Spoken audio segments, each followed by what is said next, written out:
This is Andi Purewal for Boxing News. I'm joined by trainer Jamie Moore here in, I was about to say Manchester, here in London. You wish it was Manchester.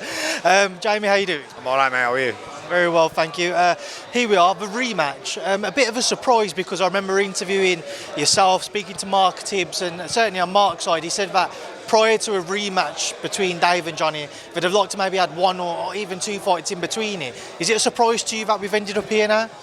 Not really. I think, I know Johnny's a proper fighter, deep down, and it was such a good fight, the last one. It really kicked in after 4 or 5 rounds, and you always risk not seeing the rematch if you have fights in between. And I feel like Johnny's early on in his career. I know he's going to have learnt a lot of lessons along the way. He's shown a lot of heart and determination in the fight. I know personally that Dave wasn't 100% because of the starting point what he had. So there's going to be massive improvements in both fighters, which is it's a good prospect, and I'm excited to see how it pans out. So there's a lot of unknowns, and so I know Johnny's going to be better. I know Dave's going to be better. So in all honesty, in theory, it should be a better fight. On the theme of Dave, Jamie, I know in the past, whilst you've been working with him, he's kind of been in and out of training up in Manchester. Is he committing to a full-time camp in Manchester? And if he does do that, how much of an improved performance do we see? How much of more of a definitive result in your favour do we see come fight? Well, he's as fit now as he was when the fight happened, because he's been taking over in between. So we had a couple of weeks off over Christmas, and then January he was back in the gym. It's unheard of for Dave Allen. It's like Dave Allen and the gym don't go in the same sentence. So for him to be consistently training, I said it to him last week at the beginning of the week, he's so sharp at the minute compared to how he has been in the past.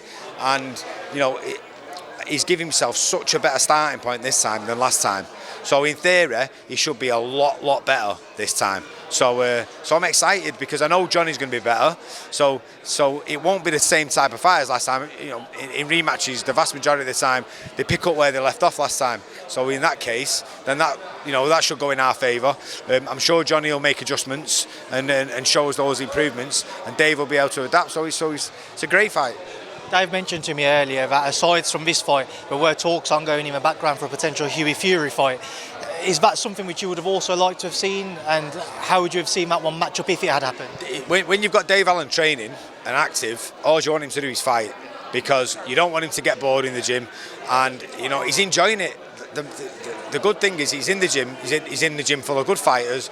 They're all great lads, so real good company. We all have a laugh and we get the graft done. He's enjoying being in the gym.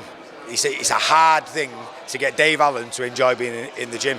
So under those circumstances, any decent fight I would take for him in a heartbeat, because he's not got that long left. He's not old, but he's got quite a few miles on the clock. He's had hard fights when he's not been in training camp.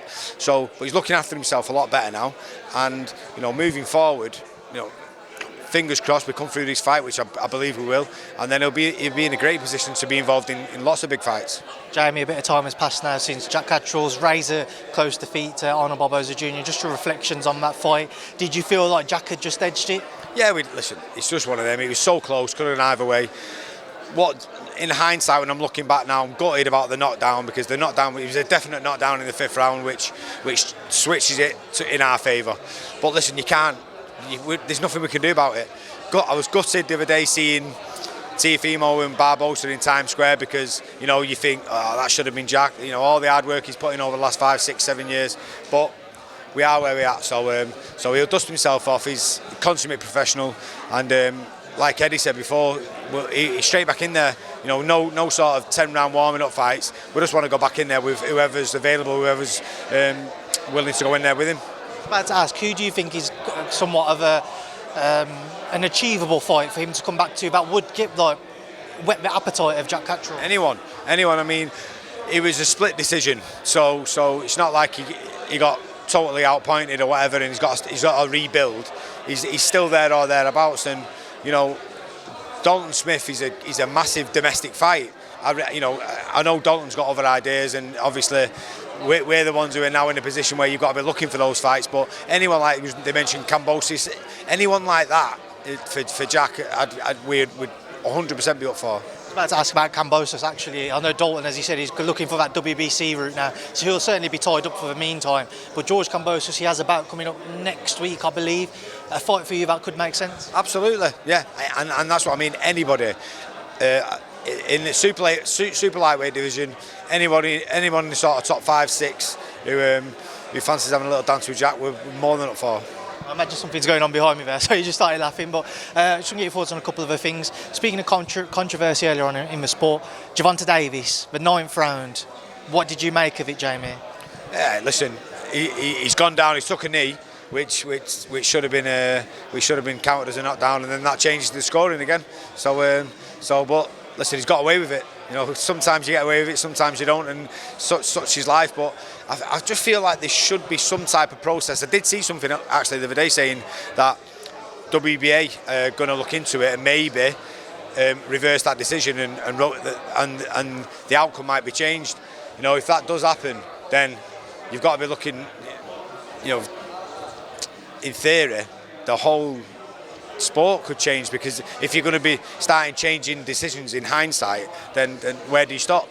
So I'm not sure whether they agree with it doing it at the time, but maybe it's something where they should be doing as soon as it's happened. Maybe there should be someone ringside with instant replay who looks at it, and at the end of the round they go around to the judges and they go, actually that should be counted as a knockdown, so make sure you do it on your scorecards at the time.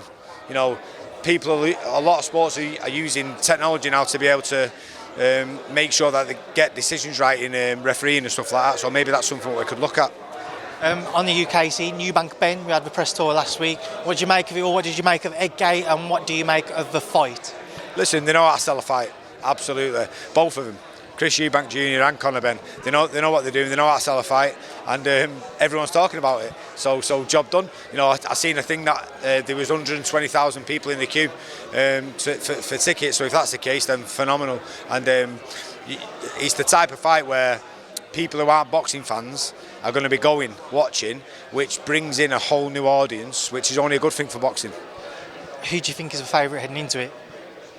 I just feel like there's weight divisions for a reason, and you have to go with Chris Eubank Jr. because Eubank's fought at a higher level in terms of the people he's fought, and at a couple of weights higher. So in theory, that's all you can go off really. Is that the bigger guy who's fought at a higher level is he's going to come out on top. The question mark is he going to still be strong at the weight? Dragging him down to middleweight. He did recently. He performed at that weight.